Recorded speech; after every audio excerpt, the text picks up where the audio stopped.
అంటే బహిర్పూజలు చేద్దాం స్వామి అని నేను అంటలేదు, చేయమనే చెప్తున్నాను.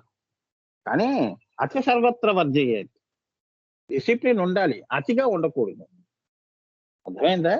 అతిగా ఉంటే ఏమవుతుంది? నష్టం మనకే. భక్త కన్నప్ప ఏ నియమాలు పెట్టుకొని పూజ చేసాడు?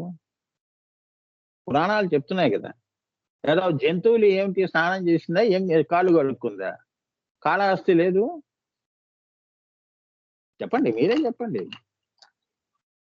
మరి ఈశ్వరుడు దర్శనం ఇచ్చాడుగా, తనలో ఐక్యం చేసుకున్నాడుగా, మరి నీకెందుకు రావట్లేదు లయం? జంతువుకి వస్తుందిగా.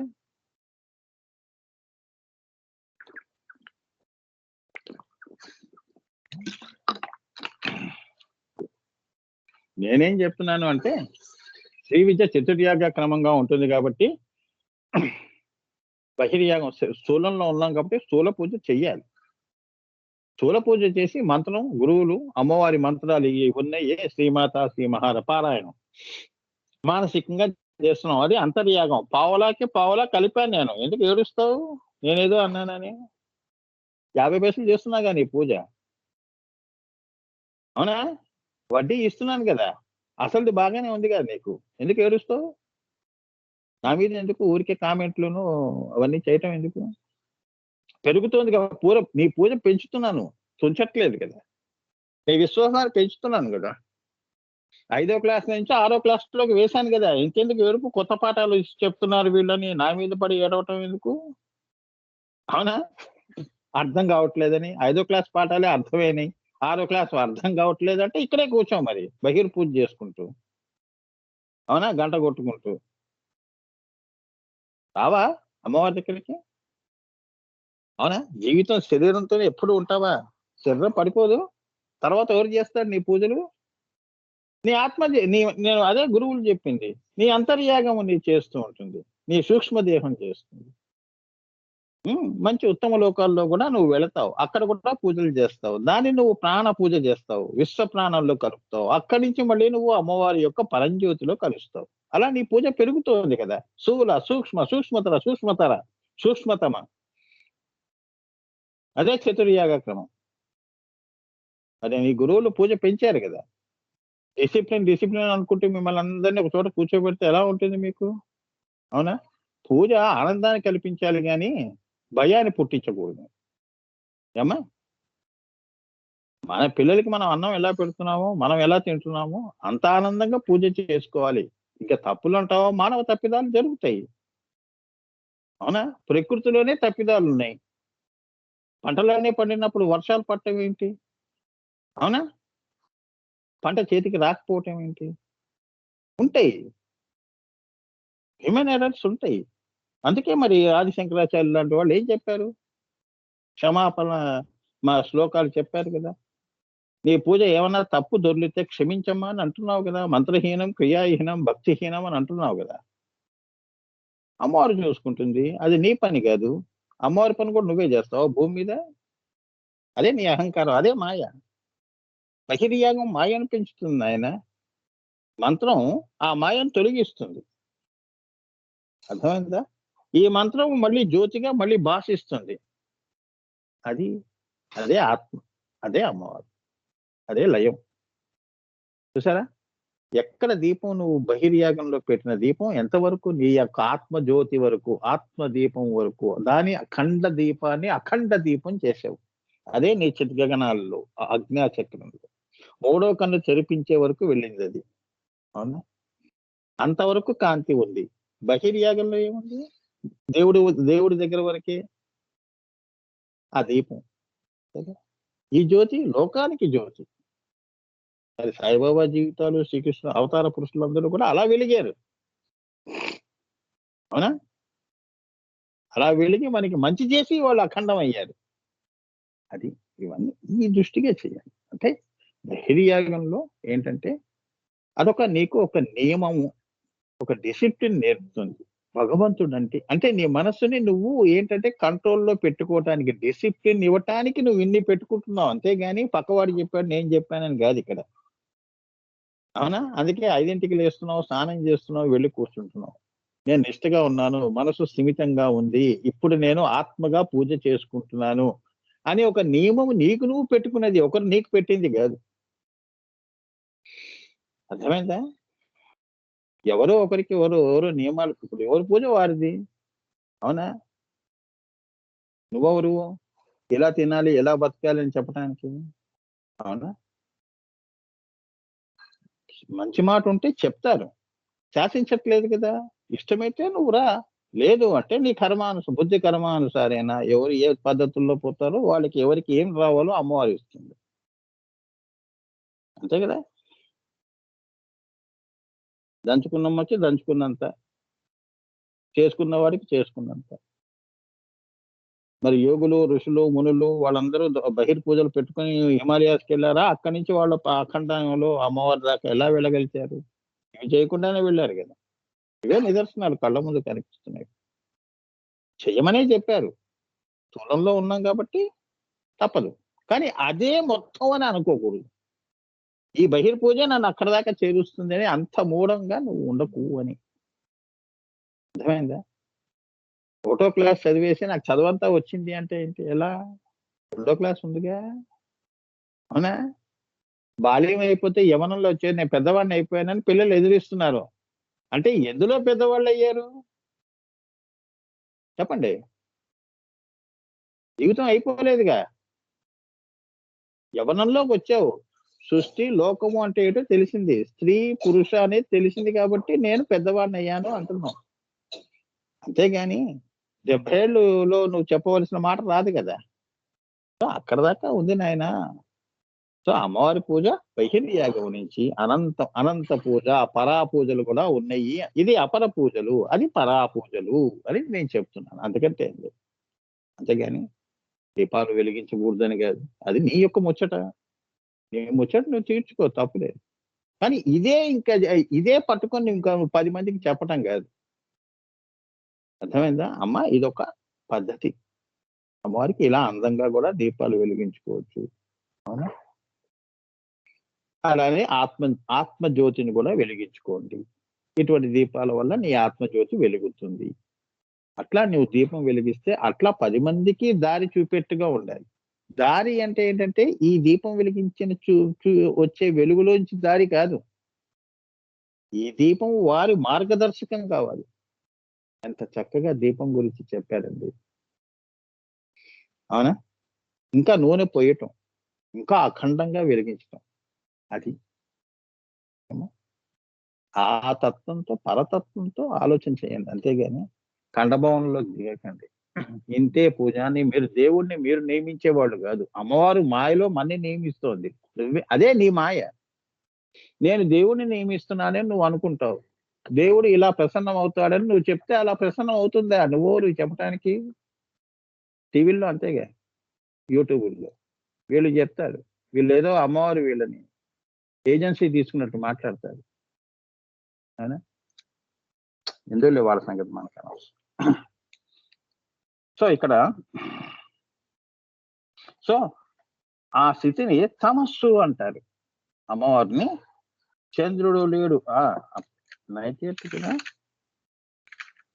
ఎక్కడున్నావు? అప్పుడు ఇదా తామస అయిపోయింది కదమ్మా! రసతత్పరాలు ఉన్నాం గదా! సో, దహర పూజయ సమయాచారము. సో, అదియే ముఖ్య ప్రాణ ఉపాసనము. దహర పూజ వలన అదియే ముఖ్య ప్రాణ ఉపాసనము. ఉపాసనము అంటే దేవుడికి దగ్గరగా ఆసనము వేసుకొని కూర్చోవటం. హృదయ పూజ చేస్తున్నారండి. అబ్బో! చాలా సీరియస్‌గా ఉందండి. డిస్టర్బ్ చేయకండిరా బాబు! ఆయన పూజ చేస్తున్నాడు. కొందరేమిటి లేస్తూ ఉంటారు, కూర్చుంటూ ఉంటారు. అక్కడ వంట సరిగ్గా ఉందా? ఎవరొచ్చారు? వస్తున్నాను, డబ్బులిస్తాను, అక్కడ కూర్చోండి వెయిట్ చేస్తున్నాను. వాళ్ళతో సంభాషిస్తుంటారు, ఇక్కడ పూజలు చేస్తూ ఉంటారు. అది కాదురా! ఈ పూజ ఏమిటి? దహర పూజయే సమయాచారము. ఎవరొచ్చినా గూడా ఆయన పూజ చేసుకుంటున్నారండి అని ఫోన్‌లలో జెప్తుంటారు. అవునా? అంత సీరియస్‌గా చేసేవాళ్ళు. దహర పూజ చేస్తారు. ఆ టైం ఎవరికీ ఇవ్వరు. అర్థమైందా? మునులు, ఋషులు, మహానుభావులు, గృహస్థాశ్రమం తీసుకునే మహానుభావులు కూడా దహర పూజ అంత స్ట్రిక్ట్‌గా చేస్తారు వాళ్ళు. బహిర్యాగము చేస్తారు, అంతర్యాగము అంత గొప్పగా చేస్తారు, సమయాచార పూజ కూడా అంత గొప్పగా చేస్తారు. గాయత్రి ఉపాసకులు ఉన్నారు కదా, 4 రావణాసురుడు లేడు, వాడు ఎంత రాక్షసుడైనా సూర్యుడికి ఆరోగ్యం ఇవ్వాలని చెప్పి ఆత్మలింగాన్ని కూడా తృణప్రాయంగా చూశాడు. ఎవడినో నమ్మి ఎవడికి వచ్చినోనే పెట్టాడు. మనం అలా పెడతాం. ఏమంటే ఉచ్చబోసుకొని వస్తాను, మన సూట్ కేసులోనే ఒక 10,00,000 రూపాయలు ఉన్నాయి, మనం పెడతామా? ఉచ్చని ఆపుకో, మనం ఉచ్చబోసుకోవాలి, టాయిలెట్కి వెళ్ళాలి అనేది కూడా ఆపుకుంటాం. బాబోయ్ వీడిని నమ్మకూడదురా బాబు అని, అవునా? అలానే కడుపులో పెట్టుకొని డెస్టినేషన్ దాకా కూడా వెళ్తాం. మనం ఎక్కడికి వెళ్ళాలో ఆ ఇంట్లో వాళ్ళకి చెప్పి వాళ్ళ ఇల్లు వాళ్ళ బాత్రూంలోకి వెళ్తాం, అవునా? ఉన్న ఫ్యాక్ట్ చెప్తున్నానమ్మా. అలాంటిది సమయాచార పూజకి రావణాసురుడు లాంటి వాడు అంత నిష్టగా ఉన్నాడు కాబట్టి బ్రహ్మ ఆ వరాలు వాడికి అలా సంపాదించాడు. వాడేంటంటే అడ్డంగా వరాలు కోరుకున్నాడు, హారిజాంటల్ అంటారు. ఈ సమయాచార కాదు, లౌకికంగా కోరుకున్నాడు. సమయాచారంలో కోరికలు ఉండవు, అర్థమైందా? వాడి సంకల్పం ఉంది కాబట్టి, మనస్సు అనేది ఉంది కాబట్టి, అది ఎలా ఉంది, మాయకి లొంగి ఉంది కాబట్టి ఇవన్నీ కోరుకున్నాడు. ఈశ్వర దర్శనమే నీకు సర్వ కోరికలు తీరిపోయేది. అది తెలుసుకోలేకపోయాడు. సమయాచారం అంటది. అమ్మవారి సమక్షంలో ఇంకా కోరుకోవటం కూడా ఉందా? అది చెప్తున్నారు సమయాచారంలో ఉన్న గొప్పతనం. అమ్మవారు నీకు దర్శనం ఇచ్చిందనుకో, అయిపోయింది, కళ్ళలో నీళ్ళు వచ్చేస్తాయి, అయిపోయింది. ఇంక నేను నిన్ను అడిగేది ఏం లేదమ్మా, అంతేగా. ఆత్మగానే నుంచుంటావు. ఇంకా ఆత్మగా నుంచుంటావు అంటే తల్లి దగ్గర నగ్నంగా ఉండటం. చిన్నపిల్లాడు పుట్టిన వాటికి ఏముంది, ఏమీ తెలియదు. తల్లే బట్టలు ఇస్తుంది, తల్లే బట్టలు మారుస్తుంది, పౌడర్లు రాస్తుంది, అట్లా అన్నమాట ఆ స్థితి. వాడు ఏమడుగుతాడు? ఏమీ అడగదు, అంతే. ఏమా అదే అవధూత లక్షణం. ఆ స్థితి రావాలి. అది సమయాచార పూజ అంటే. అమ్మవారి దగ్గర ఉన్నప్పుడు ఎలా ఉంటావు అంటే, తల్లి దగ్గర చంటి బిడ్డ ఎలా ఉంటాడో అలా ఉండాలి. అప్పటికే నీకు అమ్మవారు అన్ని తీసేస్తేనే కానీ నీకు ఈ స్థితి వచ్చింది అంటుంది అమ్మవారు. ఇప్పుడు చెప్పు, కింద చూసి ఏం కనిపించట్లేదమ్మా, శ్మశానాలు తప్ప, అవునా? నువ్వు తప్ప నాకేం కనిపించట్లేదమ్మా, ఏం కోరాలి అన్నట్టుగా ఉంటుంది. అసలు కోరిక అంటే ఏంటమ్మా? నువ్వు అమ్మనే వేస్తావు ప్రశ్న. సంకల్పం ఏంటమ్మా అని. అది దర్శనం అంటే, అది అసలైన దర్శనం. అట్లా ఉండాలి అమ్మవారి దగ్గర. అందుకే మణిద్వీపంలో సనక సనానంద సనత్ కుమార సనజ్జాతి ఈ మహామునులందరూ కూడా అటువంటి బ్రహ్మచింతనలో ఉంటారు కాబట్టి వాళ్ళు ఒంటి మీద బట్టలు ఉండవు. వారు ఒక్కరికే అమ్మవారు వదిలేసింది చంటి బిడ్డలుగా. అర్థమైందా?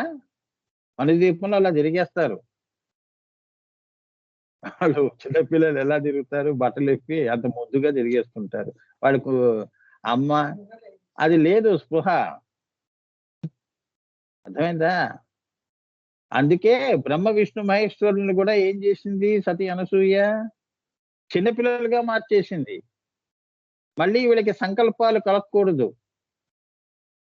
వివస్త్రయ్యి నువ్వు మాకు అన్నం పెట్టు అంటాడు. ముగ్గురు పరీక్ష పెడతారు. ఓహో మీరు ఇలా పెడుతున్నారా, అసలు మీకు సంకల్పం లేకుండా చేస్తాను చూడు అని చెప్పి అసలైన అమ్మవారి రూపంలో వాళ్ళకి ఏం చేసేసింది, చంటి బిడ్డలుగా చేసేసింది. అది దర్శనం అంటే అట్లా ఉంటుంది. అప్పుడు స్తన్యంలో పాలు తప్ప ఇంకేమీ కనిపించలేదు. అర్థమైందా? అర్థమైందా అమ్మా? అది ఇక్కడ చెప్తున్నారు. నేను ఇంత డీప్ గా వెళ్ళి చెప్తున్నా. ఇందులో ఏది తప్పుగా తీసుకోవద్దు. అమ్మవారు మనం పూజలు ఎప్పుడు కూడా మన ఎదుగుదల ఉండాలి అమ్మా. ఆత్మ ఎదుగుదల ఉండాలి కానీ మనసు ఎదుగుదల ఉండకూడదు. అది పెట్టుకొని మీరు బహిర్పూజలు దీపారాధనలు చేసుకోండి. విగ్రహం చెప్తారు, విగ్రహం పెరిగే కొద్దీ పూజ కూడా పెరుగుతుంది. నీకు ఎంతవరకు, నీకు తృణమో పత్రమో పుష్పమో తోయగమో, శివలింగం ఎంత ఉంటే ఏముంది, శ్రీచక్రం ఎంత ఉంటే ఏముంది, నువ్వు ఎలా పెట్టుకోవాలనుకుంటున్నావు అంతే పెట్టుకో. అలా అని చెప్పి పెద్ద పెద్ద గుళ్ళల్లో పెట్టేవి పెడితే కష్టం. చిన్నవి పెట్టుకోమని అంగుళి మాత్రము అంటారు. అది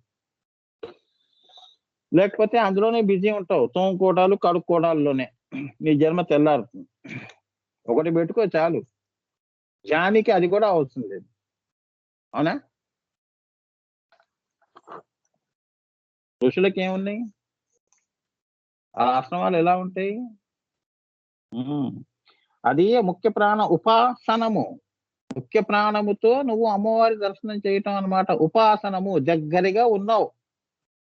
సమయాచార పూజ చేస్తే అమ్మ దగ్గరగా ఉన్నావు. మనుషులకి దగ్గరగా లేవు. భర్త పిలిస్తే పలకవు, అమ్మ పిలిస్తే పలికే స్థితిలో ఉన్నావు. ఉపాసనము. ఇక్కడ పూజ చేస్తూ భర్త పిలుస్తాడనే మనసులో పెట్టుకున్నావు అంటే ఆయన అరుపు అరిచినా అరవకపోయినా ఏంటంటే పిలిచారా అంటావు. నేను పిలవలేదే అంటాడు. ఏమైంది? అవునా? సో ఉపాసనము శివశక్తుల యొక్క సామ్యములు ఎరుగు శ్రీచక్ర పూజ. ఇది రహస్యము. శివశక్తుల యొక్క సామ్యాన్ని చెప్పే శ్రీచక్ర పూజ యొక్క రహస్యం, పూజా రహస్యం ఇది. సమయాచార తత్పరలో నువ్వు ఏం తెలుసుకుంటావు అంటే శివశక్తో యుక్తో యది భవతి శక్త ప్రభవిత్ అనేది తెలుసుకుంటావు. సర్వ సృష్టి శివశక్తుల యొక్క సామరస్య సమరస సమలీన సంయోగాలతో ఉన్నది. సర్వాంతర్యామిగా తల్లిదండ్రులు ఆది దంపతులు నిండి ఉన్నారు అనే విషయాన్ని తెలుసుకుంటావు. వినాయకుడు అది తెలుసుకుని 3 చుట్లు ప్రదక్షిణ చేశాడు. అర్థమైందా? ఇదే ఆయన చేసింది. ఈ రహస్యమే నారదుల వారు వినాయకుడికి చెప్పాడు. మీ అమ్మగారు పార్వతీ తల్లి సమయ సదా సచామర, ఆమె చుట్టూ తిరగవయ్యా, అన్ని 14 లోకాల ప్రదక్షిణ అయిపోయింది ఇది. మరి వారే సర్వాంతర్యామిగా నిండి ఉన్నారు. అవునా? అది వాళ్ళు ముద్ద కట్టి నీ ముందున్నారు, వాళ్ళకి తిరుగు చాలులేని. ఎప్పుడైనా అర్థమైందా? సచామర అంటే అది అది తెలుసుకోవాలి. అందుకే తల్లిదండ్రులని మనం ఏంటంటే వాళ్ళ విలువ తెలుసుకొని ప్రవర్తించాలి. అర్థమైందా? అందుకే ప్రథమ స్థానాన్ని ఇచ్చారు పూజలో. మాతృదేవోభవ, పితృదేవోభవ, ఆచార్య దేవోభవ అన్నారు. మిగతా దేవుడు గురువులందరూ కిందున్నారు. నిన్ను పుట్టించిన తల్లి పైన. ప్రథమ గురువు, పరమేష్ఠ గురువు, తర్వాత తండ్రి. అవునా? తర్వాత గురువు వస్తాడు, తర్వాత అమ్మవారు వస్తారు. ఆమె ఎంత కరుణ చూడు. అమ్మకి ముగ్గురికి నమస్కారం చేసేదానాయన అంటుంది. లేదా నేను నీకు దర్శనం ఇవ్వను అంటుంది. తల్లి పూజ, తండ్రి పూజ. ఇప్పుడు శ్రవణ కుమారుడు లేడు. శ్రవణ కుమారుడు కథ తెలుసుగా రామాయణంలో, దశరథ మహారాజు. ఆ కథ చదవండి. వాడి తల్లిదండ్రుల్ని కావేడిలో మోసుకుంటూ తిరిగాడు. దేశ సంచారం చేస్తూ భిక్షాటన చేసుకుంటూ బాధ్యత తీసుకున్నాడు. అందులు వాళ్ళ తల్లిదండ్రులు అందులు. వాళ్ళ తల్లిదండ్రులకి ఎంత సేవ చేశాడు. శ్రవణ నక్షత్రంగా భాషిస్తున్నాడు.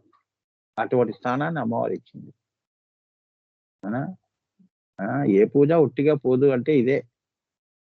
సో అధిష్టాన, అనుష్ఠాన, అవస్థాన, నామ, రూప సామ్యములని సౌమ్యములు 5 విధములు. ఈ 5 విధములు ఏమేమిటి? అధిష్టానము, అనుష్ఠానము, అవస్థాన, నామము, రూపము, సౌమ్యములని సామ్యములు 5 విధములు. ఈ 5 ఏకీకృతము చేసి కూర్చో పూజలో అని. అర్థమైందా? అన్ని వేరు వేరుగా చెయ్యకు, మాలగా చెయ్యి.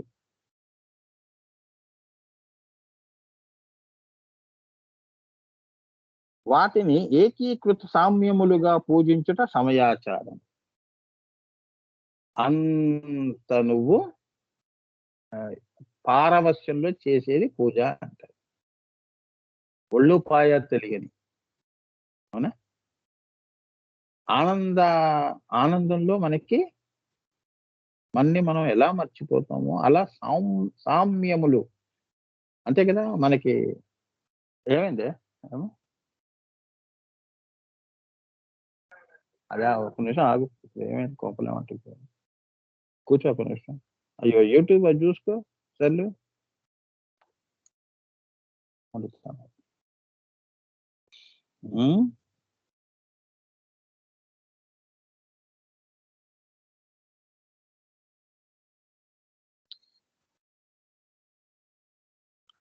వాటిని ఏకీకృత సామ్యములుగా పూజించుట.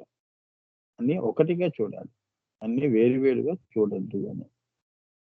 అదే సమయాచార పూజ అనగా యోగా భూమికలు వర్తించేది.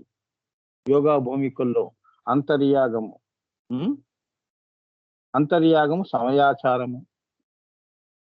మంత్రం గురువు దగ్గర పొందినది సమయాచారము. కుండలిని యొక్క ఆరోహణ అవరోహణ భూమికలు